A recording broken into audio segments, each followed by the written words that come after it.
Usually the first thing that I do with a new client, because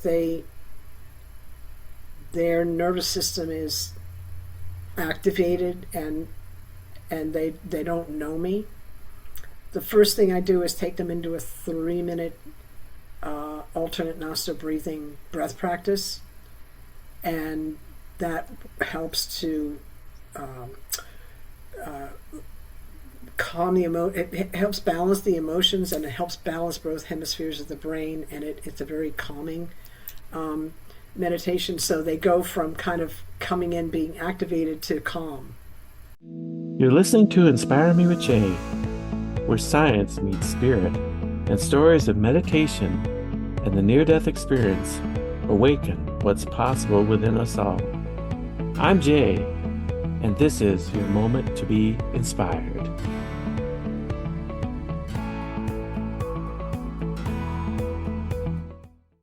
Welcome to Inspire Me with Jay. I'm your host, Jay Spillers.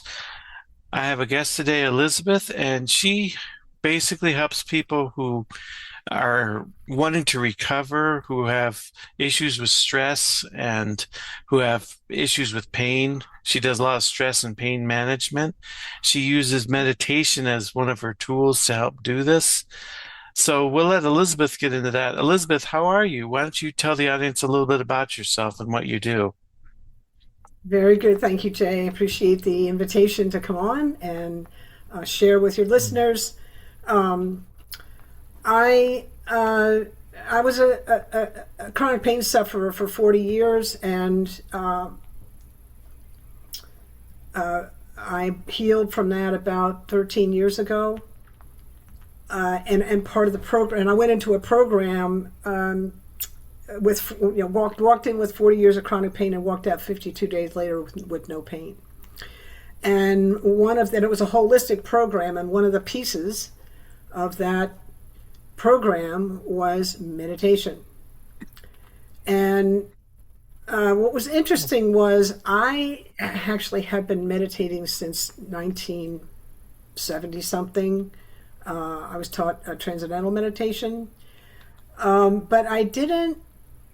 I didn't. The teacher that Kate just kind of blew through Newark, Delaware, where I was living at the time, and kind of taught, and then left. And I didn't have anybody to help direct the change in my life that the meditation brought, and so I kind of backed off of doing it precisely the way I had been taught, right? So there was an issue right there, right? But I did learn to watch my thoughts rather than be dragged down by them or pulled by them. So that was huge. Anyway, I was on medication for a long time because that was the only solution the doctors had.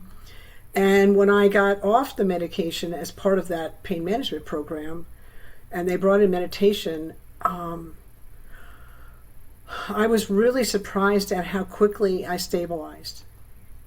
I mean, I had been on medication a long time, and my nervous system was like, where's the meds? Where's the medication? But the meditation, and we did qigong as well, and we had a good food and hydration, so there was kind of a rounded program. We did ancestral clearing as well, was part of that program. But the meditation was interesting because the doctor that ran that, who was both Eastern and Western trained, he really understood the nature of chronic pain in the brain and the nervous system. One of the things that happens in chronic pain is the brain, the stress response, which we have as a response to a threat in the environment. In acute pain or in just regular stress, the stress response goes into the on position. And when the threat is met and neutralized, the stress response goes into the off position. And that means that stress response is a bunch of physiology and psychology that arises to meet the threat.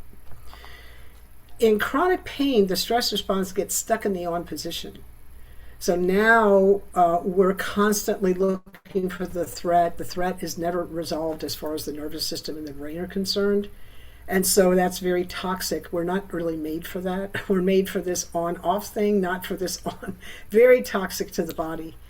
And, uh, and in terms of meditation, it creates chaos in the brain. So our fear, fight, flight, fear, shutdown, that part of the brain gets activated, and the emotional center gets activated in a negative way. So we get a strong negative mind. You're bad. I'm bad. The world's bad. It's all bad. That's kind of the way the chronic pain um, turns us into that wind, and then we can't remember stuff. Our memory gets affected. Meditation is one of the main things that helps quiet the brain and helps it heal. It's just a different modality, and it's not. We heal differently in meditation than we do in sleep. For instance, the brain goes all kinds of things when we're sleeping. In meditation, it's different, and I can't tell you all the science of that, but you can look it up. There's a ton of science on that, and you probably know it all. Anyway, that's how I got into it, and I noticed that when I got out of that program, I didn't have any physical pain anymore, but I still had the stress habit in the nervous system that fed the chronic pain in the first place. So that was what I really worked on as part of my recovery, to find stability in my recovery and begin to unwind this stress habit. And meditation's been a fundamental part of that. Like I can't, there's not enough I can say about how good it is. Like, you know what? And if there's anybody here that's never meditated and thinks they can't do it, it's like the most natural thing for us to do. It's like, it's not a thing. We don't have to do anything. We just have to be. So it's not really this hard thing. It's a very easy thing, but you just need to get in front of a teacher or somebody who knows meditation in order to kind of move by that block.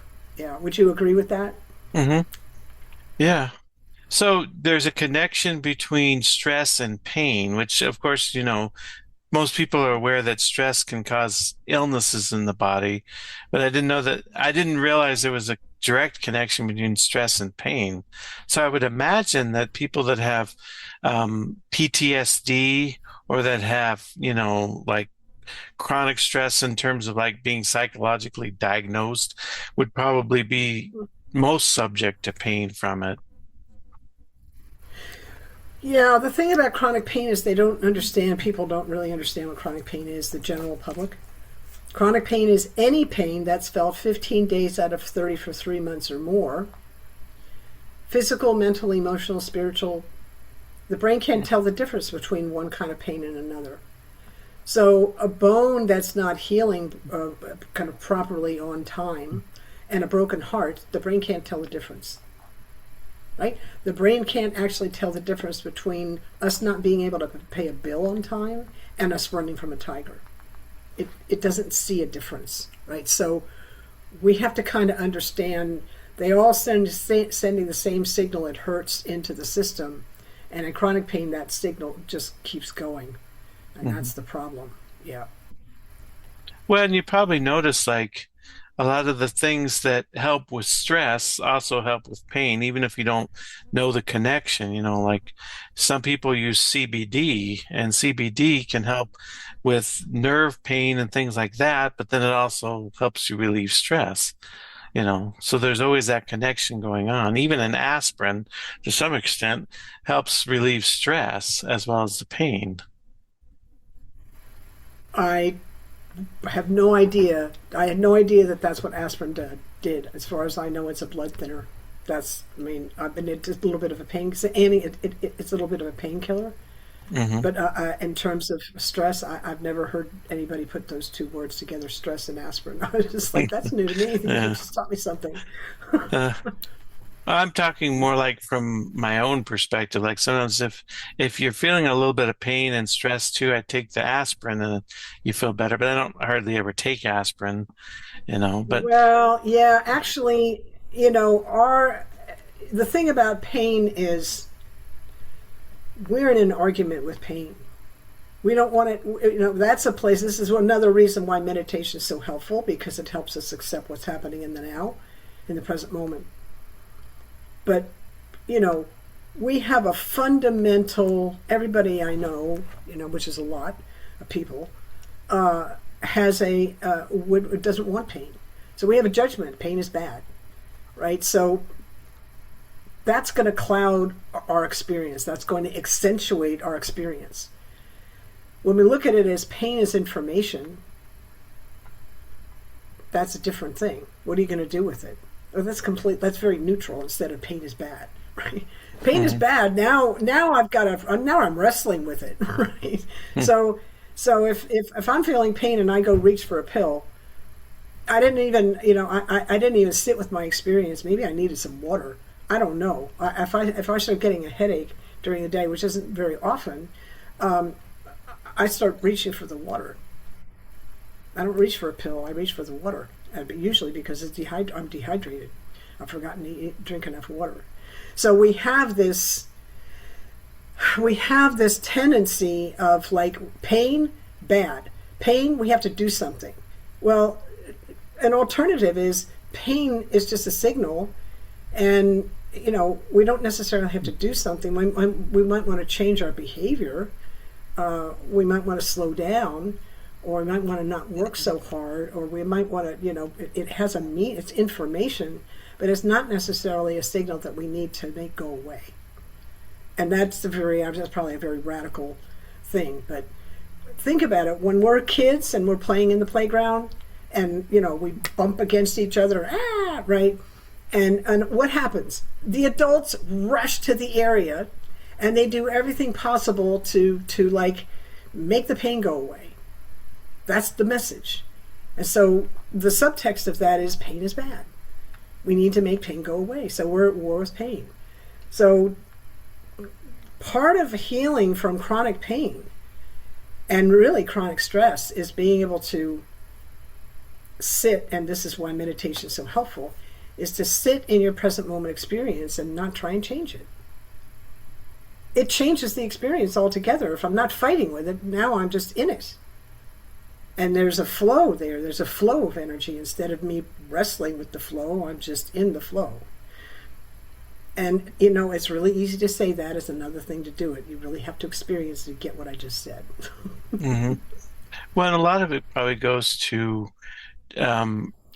putting judgment aside and accepting where you are in the moment, because it's like maybe you can't change it, but if your perspective changes and you're just able to accept the moment and let go of judgment, can be part of the healing process as well. Huge. That's right. Now that way, when we're just in it, not judging it, but we're just experiencing it, now the body knows what to do with all that information. We just need to get out of the way, get the mind out of the way, and let the body do what the body does. And I'm not saying like if you get a cut and you need stitches, I'm not talking about that kind of pain. Obviously, you need to attend to the wound, but it's the pain afterwards. Are we going to get in a fight because the body's healing the wound? Well, it's kind of telling us that we need to take it easy and not work that area. So while it's healing, so it's information. You got to respect it, but let's not get into war with it. It's just going to make it harder, right? So you obviously were able to heal your own pain and stress and learn certain things. How did you get into teaching it and to doing coaching and things like that? Yeah, well, one of the problems was while I was I was in it for many years, and the doctors kept telling me I couldn't heal from chronic pain, and I have a science background, and I was trained as a science researcher, and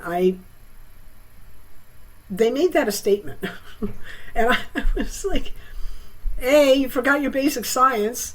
Science is about probabilities, not facts, and you just said I can't." So I just I was like, I pushed up against that.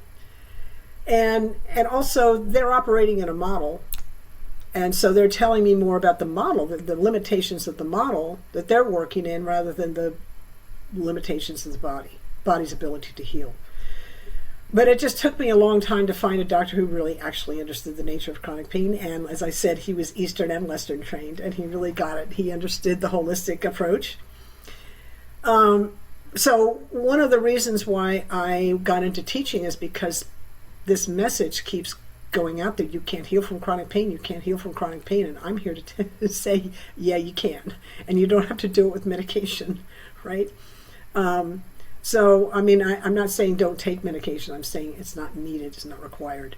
So I'm just saying, and I'm not a doctor, but I am somebody who's in the space of having done it, walked it, and done it, and tried the medication, and it ended up being more of a problem than it was a help. So I got into teaching as part of my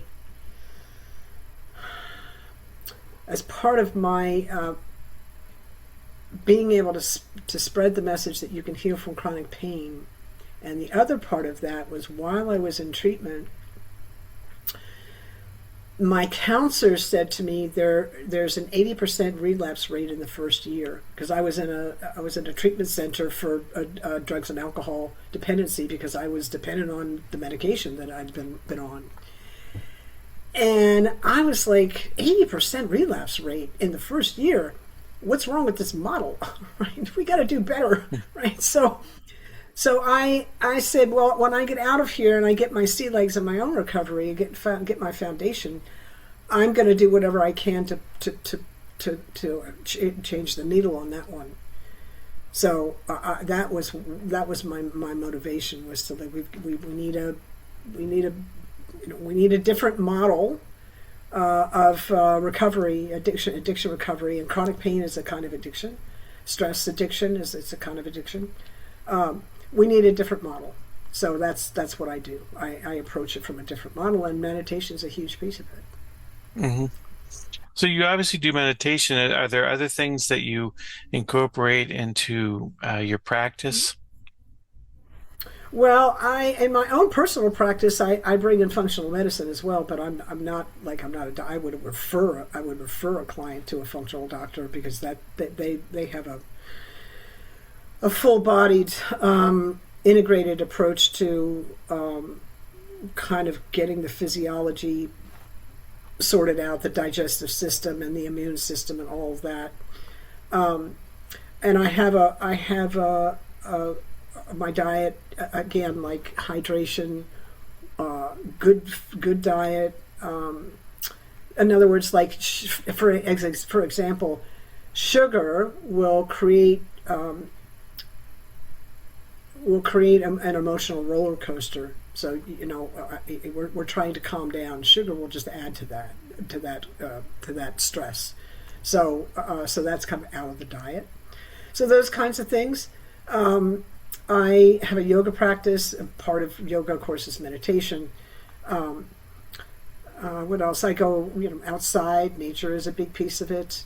I go to support meetings. The thing is, in trauma, we're traumatized in unsafe relationships, but we heal in safe relationships. So we want to get in a safe community as we're healing, because it helps promote the healing. So that's pretty much it. Which is a lot. It's a big program. Yeah. So like when you introduce meditation, do you do different styles and schools of meditation? And like where do you start with people usually? Well, for my clients, because they have a pretty well developed stress habit, I will start them with a chanted meditation that has movement to it. I start them with something called Kirtan Kriya, which is chanted, and there's a finger movement to it. So, and there's music. So the music comes in and helps to calm the mind.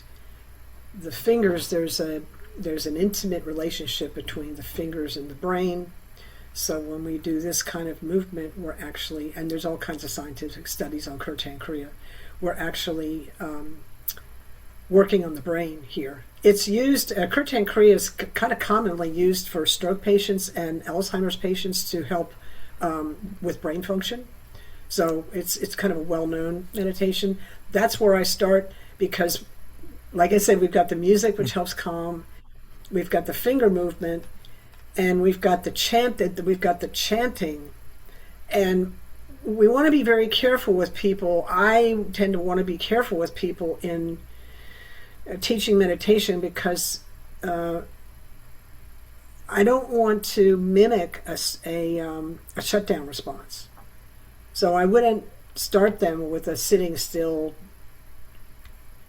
concentrating on the breath meditation. That's not where I would start, because that can mimic a shutdown response, right? That we freeze, right? When we shut down, we go into freeze. So we don't want to put somebody who's got a history of stress and usually trauma, unresolved trauma. You don't want to put them in just sitting still, because now you're mimicking the shutdown. So that's not optimal.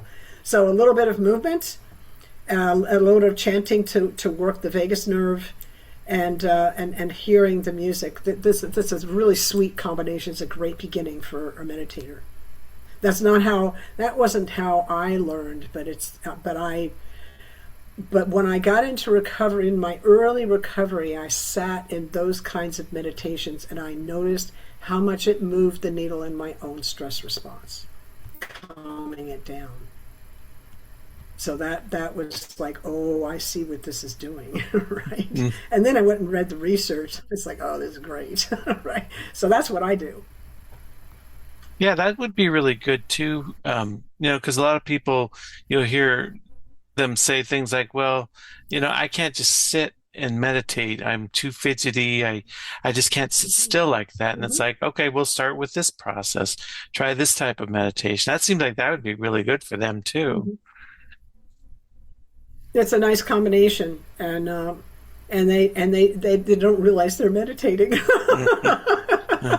It's like you're kind of slipping into it. It's pretty cool. So I guess you're just focusing on that. Meditation is the mantra that the single point focus there is Satanama, is the mantra. And so we just Satanama, Satanama, Satanama. We just do that for 15 minutes with different finger movements, and it's pretty cool. So that's a great introduction to meditation, because now it's not this scary thing. It's just this fun thing. Right? So, Well, yeah, and I had heard about yeah, chanting as a way to help people um, prevent dementia, or to help people that are already in dementia from it progressing as far.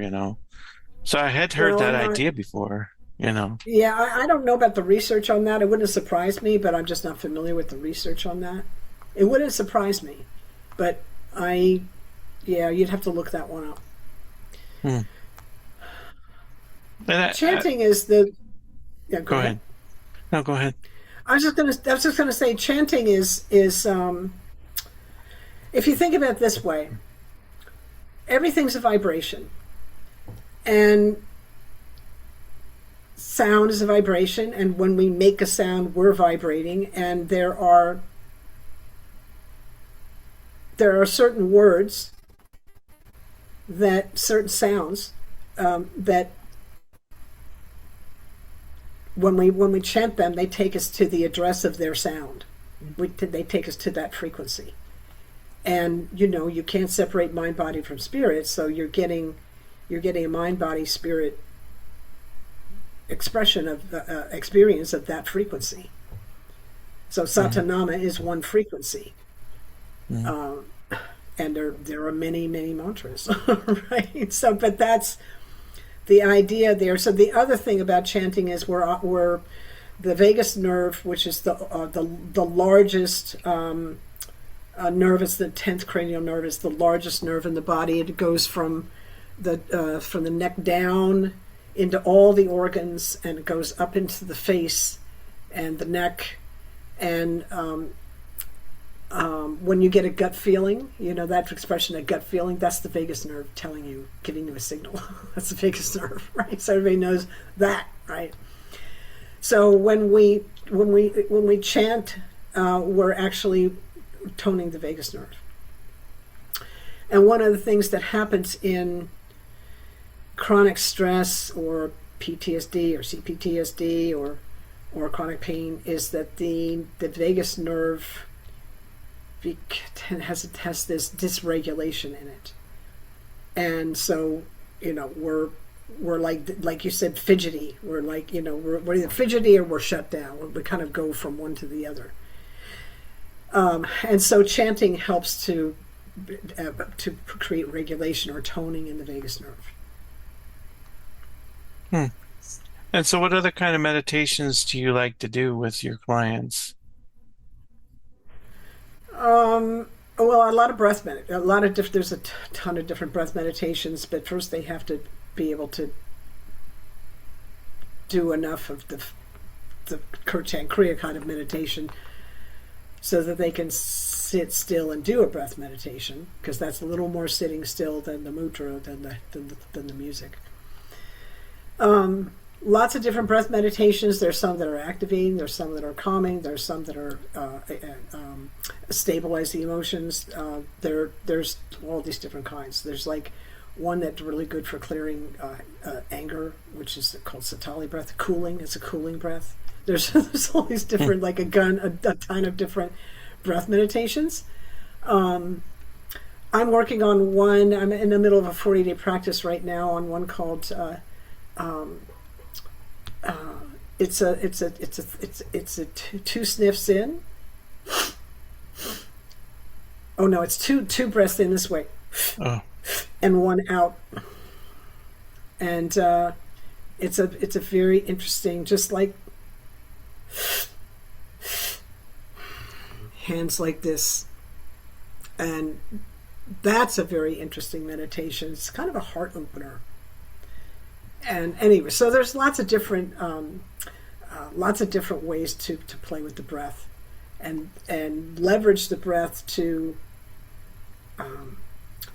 direct the prana, the life force energy that's in the breath. When we do these different breath practices, we're directing the prana to act in the body in a certain way. So that kind of meditation.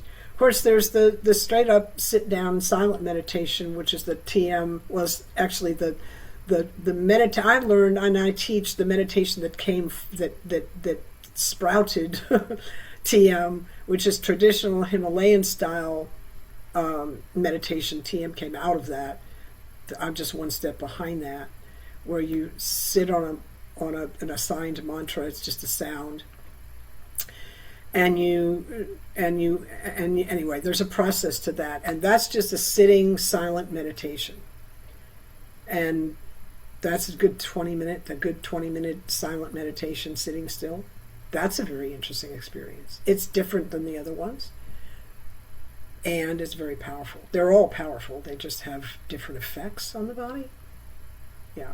The ones that I'm not so good with is when a guided meditation where somebody tells a story. Somebody starts telling a story, like this is the guided meditation. They tell me a story, I fall asleep. I'm just like, I don't do well in those. I can't, for some reason, I just can't attend to those. Yeah, but that's just me. Lots of people love them. I just don't do well with them. How about you? so I've tried like different kinds, but I usually just do like more of the silent meditation, but I use meditation music in it.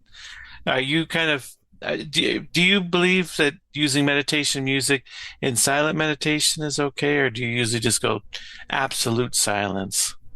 Well, they're both good. They're both valuable. It just kind of depends on what you want. They're different experiences, right? So it was interesting for me because the first time that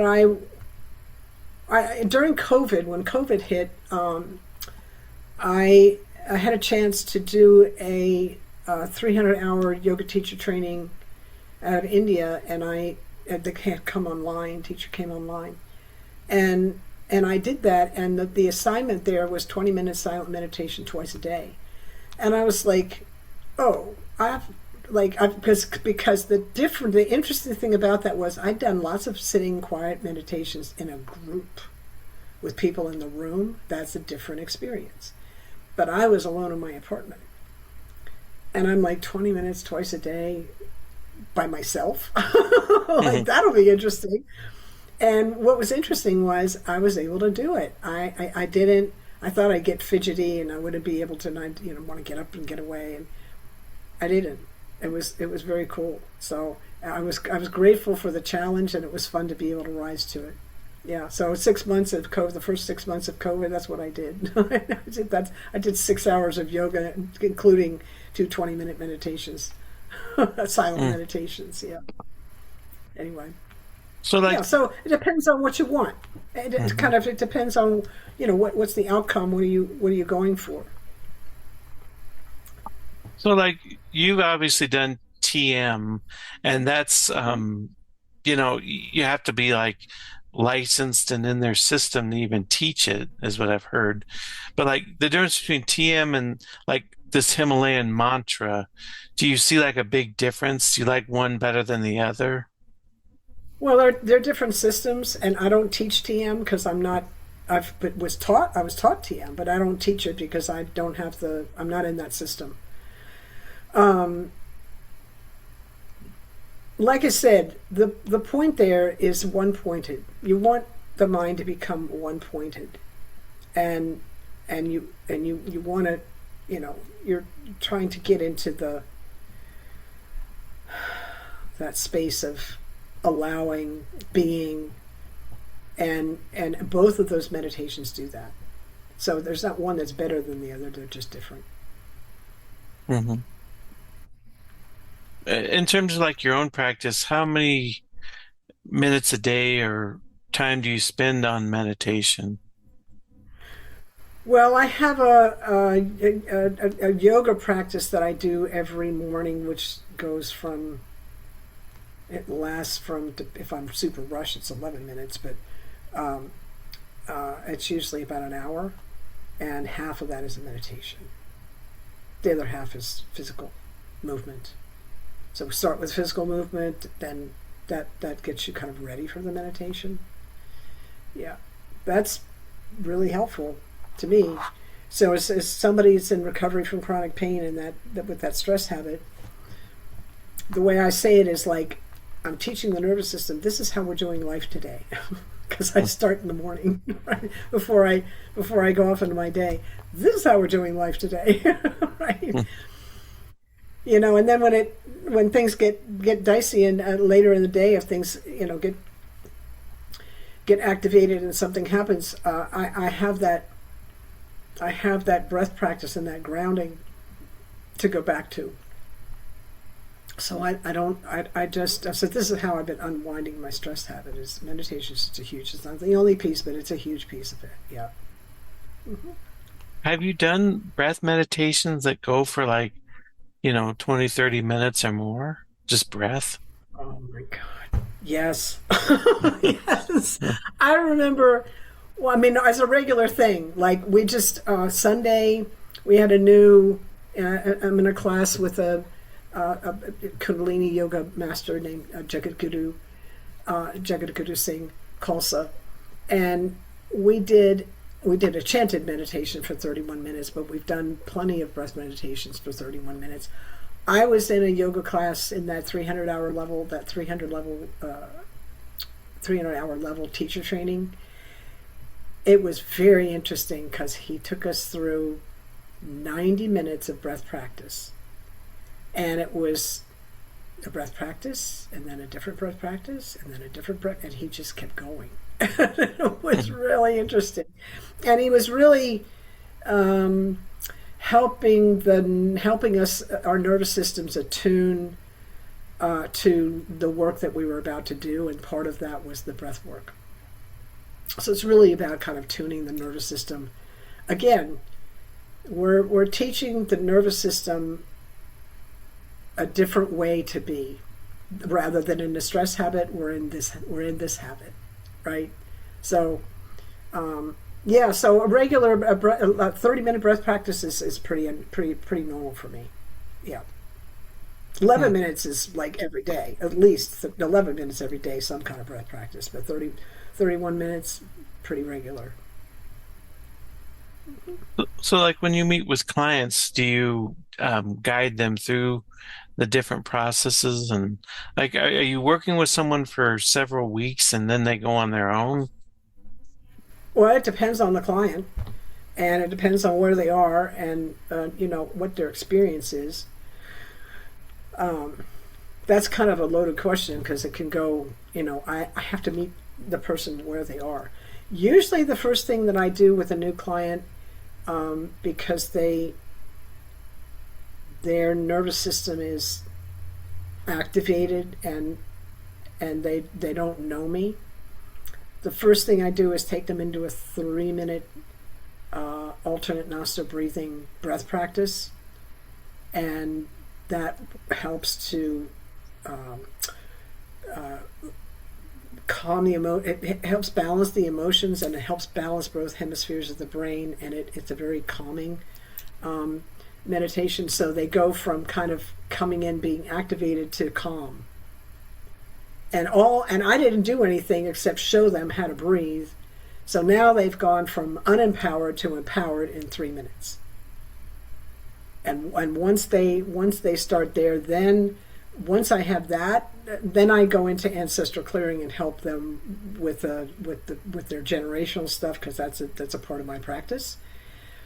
And then we see what else they need to do. If they need to learn how to chant, if they need a physical practice, it's just kind of like it depends on what their background is. Yeah, everybody's different. Hmm. And how do you do ancestral clearing? Well, that's a whole that's a whole other topic. Ancestral clearing is an energy modality that helps us release unhealthy patterns that are in the lineage, or patterns that no longer serve us. They may be unhealthy now. They probably served us before.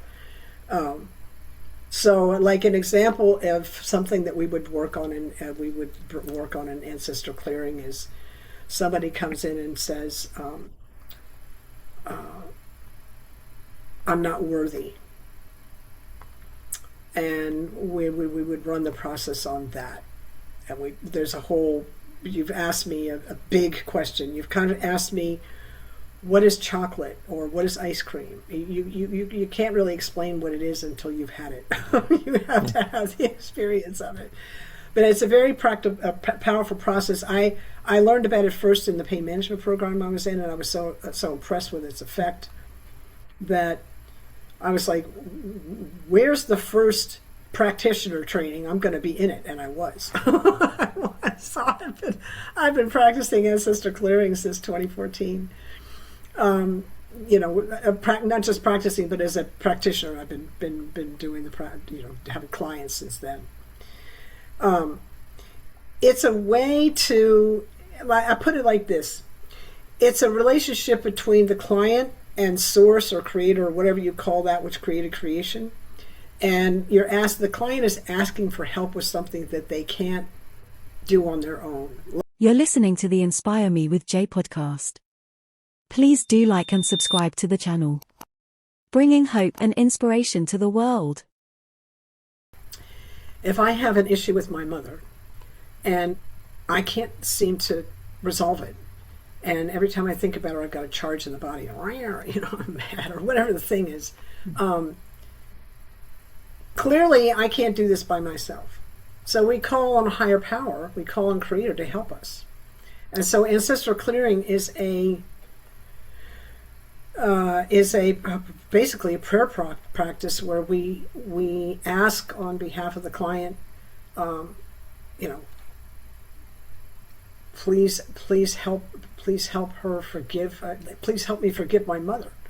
But we're referencing source, and so it's a prayer practice. It's very interesting, and it works. It's actually so powerful that as a practitioner, I'm humbled on a regular basis, because people come in with things that they want to clear that I have no idea how to do that, and I don't have to. All I have to know is how to work the process, because again, it's a conversation between the client and source, and all I'm doing as a practitioner is directing the conversation.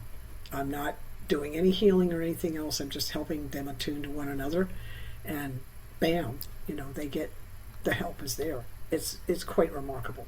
So scarcity vibes is like I can't get ahead. There's a lot of scarcity in our lineages, famine, and all kinds of stuff like that. All kinds of traumas, the effects of trauma. We work with survivors of that stuff, and that have the grandchildren of, for instance, grandchildren of the Holocaust survivors. That this process is helpful to them. Now it's interesting. There's some science around that. That we carry the effects of the traumas in the lineage. Rachel Yehuda and her team did a study on populations that had been affected, that had been exposed to the Holocaust, and those that hadn't. And she found that the ones that had been exposed to the Holocaust have different cortisol. The way they process cortisol, which is a stress hormone, is different. So they're more susceptible to stress. That's interesting, right? So we're dealing with, ancestor clearing is one way that we can work with the effects of past stuff in the lineage and help people release the burden of that. That's why this is the second thing I bring in, because if first of all, I teach them how to breathe, calm down. Now they have a tool. And second thing, I take them into ancestor clearing so they can begin to clear the effects of the past that are showing up now. And now we can have a conversation about what your goals are for working with me. That's kind of how I do that. Well, would that be similar to like some hypnotherapists will do past life healing? Is ancestral healing and past life healing kind of similar and connected? I'm not a hypnotherapist, and I don't do that process, and I have never had it done. So I can't speak to that. But there are a number of processes that work that where we can address old habits, right? The old habits that no longer serve us. Yoga is one of them. Meditation is one of them.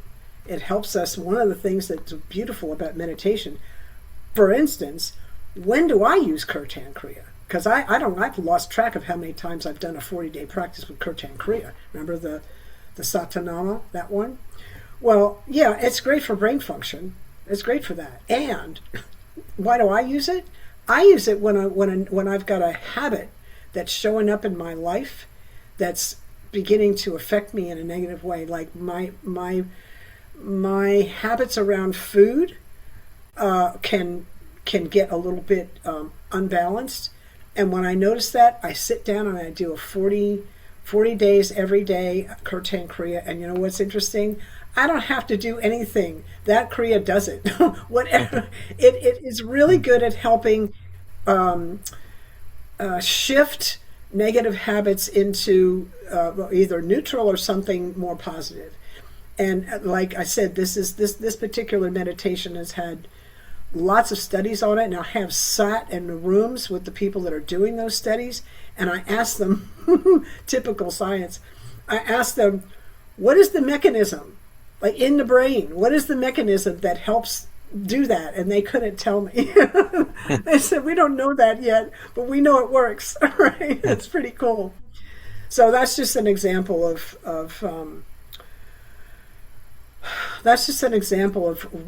the power of some of these processes to shift the old conditioning, the old programming that is no longer serving us. Yoga, meditation, Qigong is another one. These beautiful movement practices. Ancestor clearing is another one. Probably hypnotherapy. It's dealing with the psyche at a level that I probably am not dealing with it. But there's lots of ways to do this. Yeah, it's just that that's the happens to be the one that I love the most. That particular one, yoga and ancestor clearing, I combine them a lot. Like I teach a mantra a workshop, teach people how to chant mantra. But the first thing I do in that workshop is I do an ancestor clearing, and I walks around people using their voice. It's like if you've got a pattern in the nervous system because you were told when you were little, sit down, shut up, right? And you're not going to be able to chant fully. Like you're not going to be able to vibrate a mantra properly in the body if you've got that kind of block. So I bring in ancestor clearing to clear those kinds of things, and then I teach them how to vibrate the body with a mantra. So you work with addictions, don't you? Because what are things that are helpful with addictions specifically? Well, again, meditation's a really good one because what is addiction? Addiction's a habit, and it's a habit. The particular habit that it is I'm going to look away from what's happening in front of me. I don't want to see that, so I'm looking away. So it's I'm looking that way. I'm not looking this way. I'm looking that way. So it's this habit. And I mean, I'm talking on a kind of from one perspective, and think about this in terms of physics. The physicists tell us that an object in motion stays in motion until acted on by an equal or opposite force. Well, a habit is an object in motion, and it has momentum. And when you sit in meditation and you single focus on the breath or a mantra, and the mind wants to go back to the, I want to do this thing, right? But you stay with the mantra. That's an object of equal or opposite force that's going to shift the trajectory of that habit. So I just gave you a physical kind of example of why these meditations work. Addiction is a habit, right? And so the Kirtan Kriya, medicine, other chants, breath meditation. This is a component, an important component of a recovery program because it helps us break the bonds of those old habits. It's not the only one, but I'm just in terms of what we're talking about. Yeah. Mm-hmm. But have you seen a lot of people that have drug and alcohol addictions really helped through the practice of meditation and some of these other things? I have. Yeah, I have. Absolutely. It's not the only component. I mean, the thing about addiction is it was a chronic pain problem first. And before it was a chronic pain problem, it was unresolved trauma. So you have to go to the root. So it's not about why the addiction, it's about why it's about why the pain that the addiction is trying to address. So we have to work at the reason that meditation and mantra and qigong and the yoga work on these things is that we're addressing at the nervous system level. We're teaching the nervous system it's actually safe, because in addiction and in unresolved trauma and in chronic pain and addiction, the nervous system says, I'm not safe. And the directive of the organism is find safety. That's the base program. Where's safety? It's always, the nervous system's always looking for safety. So these physical practices are very, very important to try and get the nervous system so it actually feels safe. You just have to repeat it. That's the other thing that's interesting about the brain, is that it loves repetition. So whatever we repeat is going to stick. So if we have an old habit of addiction, an addictive habit, that's the one that's going to stick. So we have to bring a new program in. We have to repeat new things that are healthy to cajole the brain into moving into another direction. So, I mean, are you working full time helping people at this? I have a full-time business, yeah. Mm-hmm. Mm-hmm. So, where can people reach out to you if they would like to get a hold of you? Sure. You can find me at my website, which is my name with a dash in the middle, Elizabeth with a hyphen Kipp.com. There's lots of free information there. You can book a session if you want. You can book a free introductory session, and, uh, and all my social media is there. So, and you can contact me through my website as well. That'd be Hmm. great. Thank you so much for the opportunity to be with you today and to address your audience. Yeah, thanks for having us. So, is there like one final word you'd like to leave with the audience before we close out? Well, I would say the greatest healer is in you. It's not in a doctor, right? Doctors can set a bone and stitch up a wound, but they can't tell the body how to heal. That's inside. That intelligence is in you. So be focused on internal focus, which is another thing meditation helps us with, that internal focus. Yeah. Yeah, well, thanks for coming on today. Thank you so much, Jay.